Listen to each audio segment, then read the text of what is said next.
Right now, it is time for Jim Lynch and Cover Your Assets. Jim joins us just about 99.99999% of the time on a Tuesday morning. Here, Jim is an independent voice on Wall Street, the economy, sports, politics, and more. And he brings many years of experience to those topics and more, and we always love having him on the air. Jim, good morning. Thanks for joining us. Good morning. Thanks for having me. That's all right. So now I have to sit here, and I want to start talking about one thing that is maybe not all our ballywigs, but it's important, and that is what's going on in California. California has once again another recall election going on. If you remember, that's how Arnold Schwarzenegger became governor of California. There have been a lot of recall elections tried in California. Almost all fail. This is the second one in the past 25, 30 years that has gone to the actual vote. And it looked like in the beginning that the governor might be in trouble, but more and more as you look at it, it looks like he's not going to be in trouble. But Jim, unlike the last time, which where Schwarzenegger got elected, there was a big ballyhoo over the special ballots, what were up and what were not up. This recall vote really looks like it was organized nationally by the Republican Party to try to get a hold of the governorship of California, to try to get some influence in possible, if need be, replacing senators and everything. So this is a very important recall election for the entire country, not just California. Well, I totally agree. If our listeners saw Gavin Newsom last night, in his intro to Joe Biden out in California, you would see that exactly the Newsom put it right on the Republicans that you vote for Larry Elder, then you're voting for Trump. And I think you're going to see that tagline be put on just about every person who's running for office on the Republican ticket. California is a very strange state, however, in this regard, that you can call a recall in a time of crisis. The state is burning. The pandemic has been growing. We're looking at an economy that could conceivably go down because of some of these problems. And we've got all kinds of things that have to deal with in California, such as the immigration flow coming in. And but Californians are kind of strange, and also the Republicans were very, very pushy in getting this done. They're trying to do everything possible to get back into power, and they know it's pretty difficult because more and more people who are going to vote for the Democrats or the Liberals or somebody other than the Republicans. And I say that very confidently because I look at the state of Texas, the state of Florida, Arkansas, Tennessee, Georgia, Idaho now. All of these governors have said, either no mask or vaccinations are unnecessary. It's a denial of your freedom. Well, people will finally wake up in the by-elections to the fact that their life is more important than the lives of Republican governors who somehow have gotten the idea that preaching freedom from having to take a vaccine is somehow more significant than taking a vaccine to save one's life. So I think California will prove to be very positive for Gavin Newsom and for the Republican Party's demise, whereas Joe Biden will begin to get out of this quagmire that has occurred over Afghanistan. Looking at another story, and it's something that I've said all along. Now, a big PIA and I won't say what it is, but a big pain in the you-know-what for the Democratic Party has been Menashin, who basically is what we used to call a Dixie Democrat. And he knows he now, because of his position, throws around a lot of power, and so he is getting in the way of a lot of things that progressive and liberals want. But and this is what I said a long time ago. He's no fool, and he's going to use his position while he has it. And one of the first indicators of that is that the Democrats have now cut a deal with him to get him behind the party to support the voting overhaul bill. Now, it's by no means a done deal, because this vote requires 60 votes, and that's not there right now. But also, the Democratic Party is negotiating with Menashin and a few other conservative Democrats.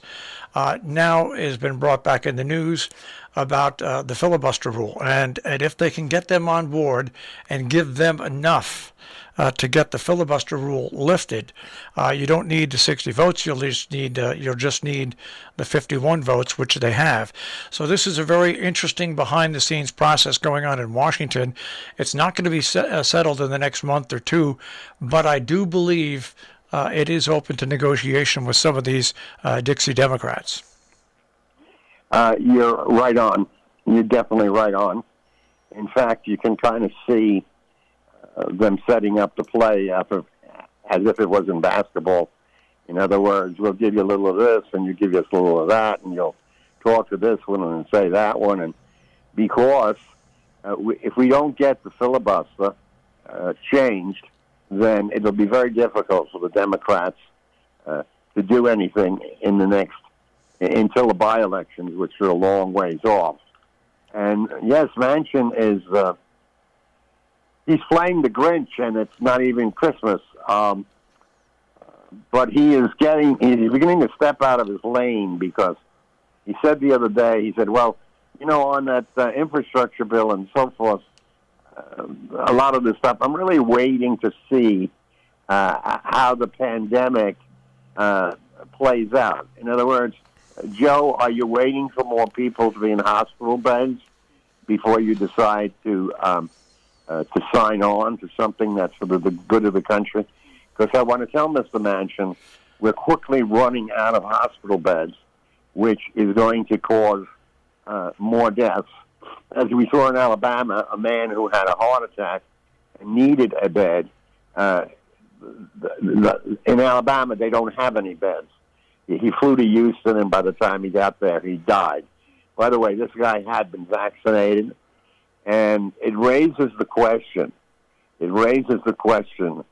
if people are going to continue to go unvaccinated, are they really entitled to take a bed away from somebody who is vaccinated and will not cause anybody else any harm by being in their presence, and who needs medical assistance?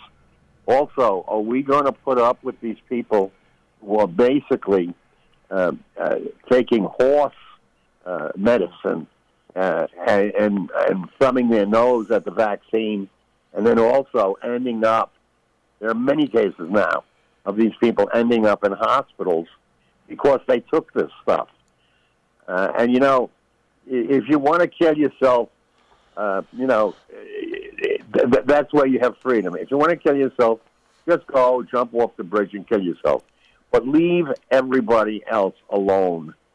And I don't know why somehow we can't get our hands around dealing with these doctors and charlatans and people in Congress and people on Fox News who are basically lying to people about vaccines, masks, and these strange potions that are supposed to solve problems.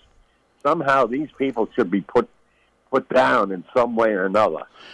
It's interesting. Jill and I were talking the other day about the COVID-19, the variant, and we wish the media would approach it a different way. You can report on COVID-19 on the Delta variant, all right, But when they talk about just the Delta variant, I really think they should just be talking about COVID-19. The Delta variant is part of the COVID-19 process with all the other variants that are out there, even though this is the main one. I think people get confused, and I think that you have to go back to the basic fact that this is COVID-19, a different SARS virus, and there's been I think it's too splintered. There's so many people out there. There's so much information, and even good information, which is splintered, which has helped, unfortunately, bring social media to the forefront where most people are getting their news. It was just revealed the other day. Connecticut is one of the top 3 states in total number of vaccinations, along with California, and I forget another state or two. And even in Connecticut, we have lots of hot spots in the state. This is just something we're going to have to put up with. And my question to you now is, inflation has risen since the past 3 or 4 months. Gas prices have equalized and not really gone up anymore. The price of lumber and housing is starting to come down. Used cars starting to come down. But until more and more people go back to work and our economy can produce the volume of products that people want to buy, inflation is going to be there. Do you think this inflation cycle is going to last for another 3 months, 6 months, or what do you think about that? First, let me quickly comment on just talk COVID rather than the mutation. I totally agree. The scientists have basically overreached in trying to tell everybody everything. You just need to know there's something out there that's killing you.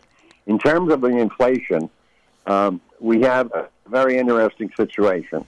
The Fed has pushed so much money into the economy that into the hands of banks and individuals that people have the money or will have the money to pay up for goods and so forth.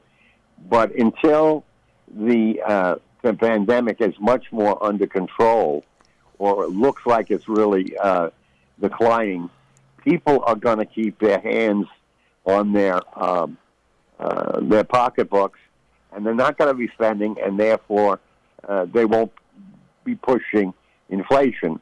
However, there are other inflationary things that are going on that are caused by this labor situation and caused by the transportation.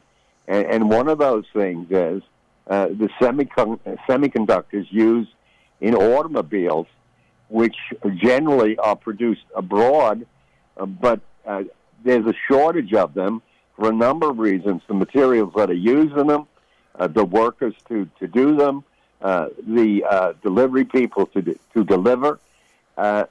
So it is really quite a conundrum in trying to put a fine point on it. But I would tell you this, something we have to really watch economically, but for our country as a whole. People really are saying, okay, I'm not going back to work. I don't make enough money to take any risks. Plus, I'm wondering, is it really worth it? I'm reading of trillions of dollars that rich people don't have to pay in taxes. I guess speaking for a person, I guess I'm getting a little tired of me doing all the sweat work and people much richer than I, not only being richer, but taking advantage of the federal government. And so where I'm coming from, and I'm not optimistic on this, we really need to readjust our priorities in terms of working people. Now, Biden hits on this very frequently. I doubt that there are a lot of Republicans that are going to help in this process. But we have got to readjust this situation because the Chinese, 20 years ago I was in China. I saw that they had the spirit, they had the potential, but they were nowhere. Well, what were they doing? They were already providing a greater amount of water supply by doing something with one of their big rivers. And the idea that we're not doing infrastructure is so frustrating when the rest of the world in various ways are doing so much better by they work together. We need to come back and working together. Before I run out of time, Citizens United, Marshall, Jill, and I spoke about this several years ago before it was passed. We have got to kill that. We've got to kill that so that we can rein in these congressmen who take all of these donations and vote for the people who are paying them this money, who write it off, and who have a ton of money that they're writing off. It's very, very important that you know a man like Joe Manchin, I'm beginning to call him Fossil Fuel Joe, because he has been taking money from the oil industry, natural gas and so forth for years. Now, of late, small donation, Fox News made a $1,500 donation to him. Back to Citizens United, the bigger thing. Write your congressman. We have got to get rid of this. Yeah, well, Citizens United is one of those things that's caught up in the political atmosphere, and with the nearly 50-50 split with the 50-50 split in the Senate and the absolutely closing gap in the House, and it's one of those things that is not going to move until the Democratic Party gets better control of both houses, and you just don't know nowadays when that's going to happen. You know, nothing is a shoo-in anymore when you take a look at the way the political lines are drawn. Because Jim, we only have about 2 minutes left, so I'll ask you this one quick question. It used to be politics was politics. It was about ideas. It was about platforms. It was about legislation. It's not that way now. Politics is about social media, and until that can be solved in some way, I think this quagmire is going to continue. It's very interesting, reading my mind. Just last night over the dinner table, my wife asked me, "Do you remember any time when politics were not this bad?" And I say, "Yeah, when I was much younger, we really didn't think much about this one or that one. We kind of had a confidence that the people who went to Washington went there with a purpose, went there with an ideal, went there with a principle, went there to get something done for the country." And so you were kind of at ease. Also, during those times, you didn't have these media things and the Internet basically feeding all of this stuff. So, yes, these waters are very new, very choppy, very dangerous, and you must pay attention to it, and you must pay attention to the fact that you need to speak up for yourself in whatever way you have to speak up for yourself to ensure your security and safety, both economically and physically.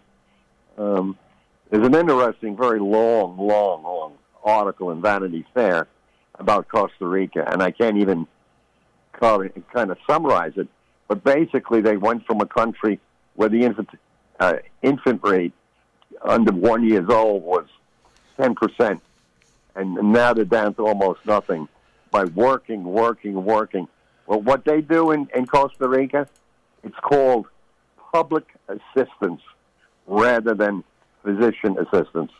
They have blocks of people that are covered by X amount of physicians, rather than having to go to a private doctor.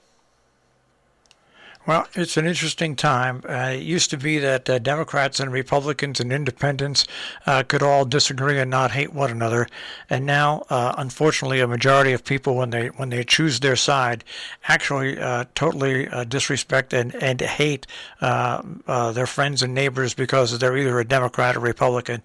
And until we fix all that, it's going to be hard to fix anything else.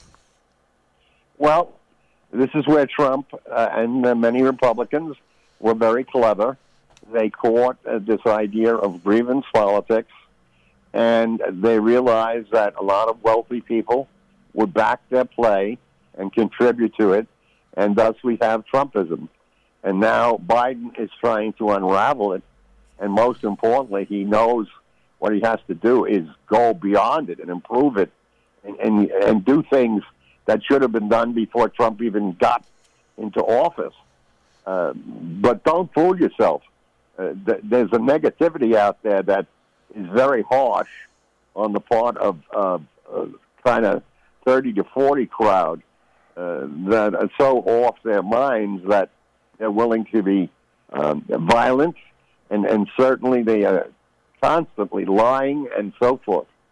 We see that very much in regards to this vaccination, where in Tennessee, for instance, I saw on about a week or so ago, basically these anti-vaxxers were threatening people going in for a board meeting. That has got to stop. And you can stop it at the local level if you're having any problems by gathering and saying, okay, we're going to stop it. People power and vote power. Jim, it's always great to talk to you. We'll check in with you again next week. See what the week brings to us. Okay. Good talking to you, Mark. And let's continue to have a good New Year. You too. Take care, Jim. Right. Bye-bye. Jim Lynch, and Cover Your Assets here on Robin Hood Radio. A reminder, all opinions expressed on Cover Your Assets and other shows that voice opinions. The opinions are those of the people who give them, that they do not represent the opinions of Tri-State Public Communications, its employees, the Bargain Barn and its employees, or CATV6, or Robin Hood Radio, all under the umbrella of Tri-State Public Communications.